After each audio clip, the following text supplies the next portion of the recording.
हम लोग नहीं सवाल पूछेंगे तो कौन सवाल पूछेगा? और वो जवाब न देना उनका एक हथकंडा है। आपको ध्यान होगा राहुल गांधी की जो पहली प्रेस कॉन्फ्रेंस थी, उसके जवाब में उन्होंने एक प्रेस कॉन्फ्रेंस की थी। उसके बाद से चुनाव आयोग ने अपना पक्ष किसी भी प्रश्न के ऊपर औपचारिक रूप से, सार्वजनिक रूप से नहीं रखा है। वो तब से खामोशी का हथकंडा अख्तियार, कोई कुछ भी करता रहे, ममता बनर्जी बोलती रहे, अखिलेश यादव बोलते रहे, भाई 28 फरवरी तक अंतिम सूची आ जानी है पश्चिम बंगाल का, क्योंकि आपने जिक्र कर दिया 50 लाख वोटरों का वेरिफिकेशन सत्यापन अभी जारी है। 50 लाख कोई छोटा मोटा अमाउंट होता है? देखिए संदीप जी, ये SIR वाले मामले में मैंने बहुत दिमाग खपाया है, आपने भी काफी दिमाग खपाया है। मैंने कई विशेषज्ञों से भी इससे बातचीत की जो आंकड़ा विशेषज्ञ हैं, और उससे मैं इस नतीजे पे पहुंचा हूं कि इसमें केवल इस संग्राम में, SIR का जो संग्राम है, इसमें सरकार और चुनाव आयोग ने मिलकर पूरे चुनावी लोकतंत्र को झोंक दिया है। केवल वही जीत सकता है जिसके पास दूसरी पार्टियों के मुकाबले ज्यादा बूथ लेवल एजेंट हो, BLA हो, और उसके बाद में BLO के ऊपर भी उसका रुतबा हो, यानी जो सरकार में भी हो और प्रदेश की सबसे बड़ी पार्टी भी हो।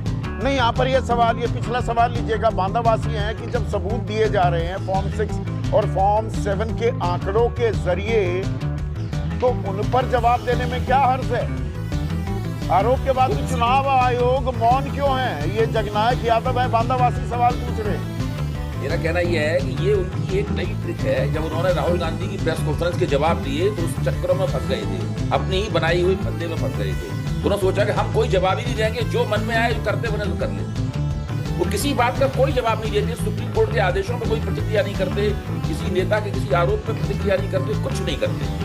तब से देखिए लगातार एक मुतवातिर पिछले 15 दिनों में फॉर्म 7 नाम कटवाने के लिए 80,000 आवेदन आ गए हैं। 1,28,000 तो 6 जनवरी से, पर पिछले 15 दिनों में, यानी कि ये तादाद अब लगातार बढ़ती जा रही है। मैं वहीं आ रहा हूँ। जब योगी आदित्यनाथ ने कहा था कि 4 करोड़ वोट कट गए, इसमें 80-90% हमारे हैं, उसके बाद भाजपा के कार्यकर्ताओं यानी BLO को आदेश दिया गया कि जाइए हर बूथ के ऊपर कम से कम 200 वोट जुड़वाइए। उसी वक्त मैंने एक अनुमान लगाया था, और मेरे अनुमान की कई विशेषज्ञों ने तस्दीक भी की थी कि हर बूथ के ऊपर जो वोट जुड़वाने की प्रक्रिया चलेगी फॉर्म 7 के जरिए, उसमें करीब 70 से 80 लाख वोट जुड़ेंगे, और तकरीबन आंकड़ा भी वहीं पहुंच रहा है। 52 लाख तो आ ही गया है। हाँ, वही करें, वहीं पहुंच रहा है धीरे धीरे। और सुनिए, मेरा ये भी अनुमान था कि 70 से 80 लाख जो वोट जुड़ेंगे, उनमें से करीब 75-80% भारतीय जनता पार्टी के वोट होंगे। बाकी कुछ समाजवादी पार्टी के भी होंगे, कुछ और दूसरी किसी पार्टी के होंगे, थोड़े 10-10, 5-5 वोट इन लोगों के भी हो सकते हैं। नहीं, इसमें एक और सवाल है, एक हमारे दर्शक ने पूछा है, ये उत्तर प्रदेश में ही बार बार एक्सटेंशन क्यों दी जा रही है? चुनाव तो पश्चिम बंगाल में होने वाले हैं, वहाँ एक बार में ही करके, और अभी 50 लाख लोगों की वेरिफिकेशन हो रही है। वहाँ पर 28 फरवरी को फाइनल सूची भी आ जाएगी। उत्तर प्रदेश में एक के बाद एक तारीख बढ़ाई जा रही है। वह सरकारी पूछ रहे हैं भदोही वासी, क्यों बढ़ाई जा रही है? उत्तर प्रदेश में तब तक तारीख बढ़ाई जाती रहेगी जब तक कि भारतीय जनता पार्टी के रणनीतिकार पूरी तरह संतुष्ट नहीं हो जाते कि जितने वोट। ये तो आप बहुत गंभीर आरोप लगा रहे हैं। क्या बीजेपी के कहने पर ये सारा काम हो रहा है? आप ये आरोप लगा रहे हैं?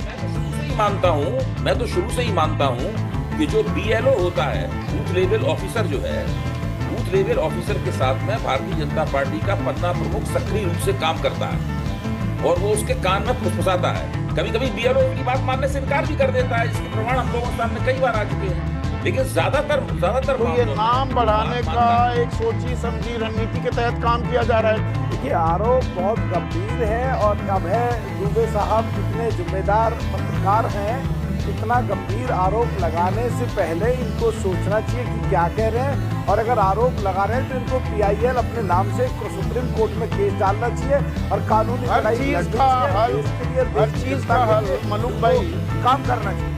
हर चीज का हल मतलब अदालत है। एक चीज बताइए, मैं वैसे पूछ रहा हूँ क्योंकि आप इतने तजुर्बेकार व्यक्ति हैं और राजनीति आप मुझसे बेहतर। सुनिए ना सर, सुनिए ना, आप राजनीति मुझसे बेहतर समझते हैं। इनकी बात पे आगे कार्रवाई होनी चाहिए। एक सवाल तो सुनिए। देखिए, 12 राज्यों में, 9 राज्य, 3 केंद्र शासित प्रदेशों में SIR की प्रक्रिया हुई है बिहार के बाद, ठीक। उत्तर प्रदेश में 5 में से 1 वोट फर्जी पाया गया या काट दिया गया, जो भी शब्द आप इस्तेमाल करें। 18.76% वोट कटे ना, मोटा मोटा 5 में से 1 वोट कट गया। ये पश्चिम बंगाल, राजस्थान, बिहार इन सबसे दोगुना है। और अब नाम धड़ाधड़ जोड़े भी जा रहे हैं और घटाए भी जा रहे हैं। इसे नॉर्मल कैसे मान सकते हैं, मैं ये जानना चाहता हूं। कि प्रदेश भी, उत्तर प्रदेश उन प्रदेशों से वैसे भी 2 गुने से ज्यादा है और काम भी यहाँ ज्यादा है, लोग भी यहाँ ज्यादा है, वोटर भी यहाँ ज्यादा है और नाम भी ज्यादा बजट कट रहे हैं। प्रदेश का और प्रदेशों से बहुत ज्यादा है, तो कहीं ना कहीं समय ज्यादा तो लगेगा ही।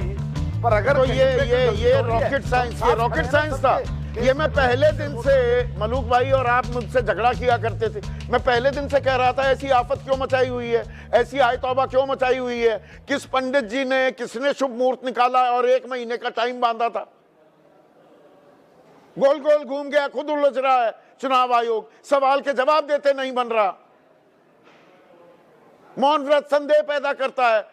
हेमा हरि उपाध्याय है हमारी दर्शक, वो ये कह रही हैं संदेह पैदा नहीं होता। ईमानदारी से बताइएगा मलूक भाई। हाँ, नहीं, मैं तो एक चीज का पक्षधर हूं कि अगर संवैधानिक ढांचे में चुनाव आयोग को जवाब देना चाहिए तो उन्हें आके जवाब देना चाहिए। जवाब, और अगर चलिए आप ये जवाब बात तो मान संविधान रहे के हैं,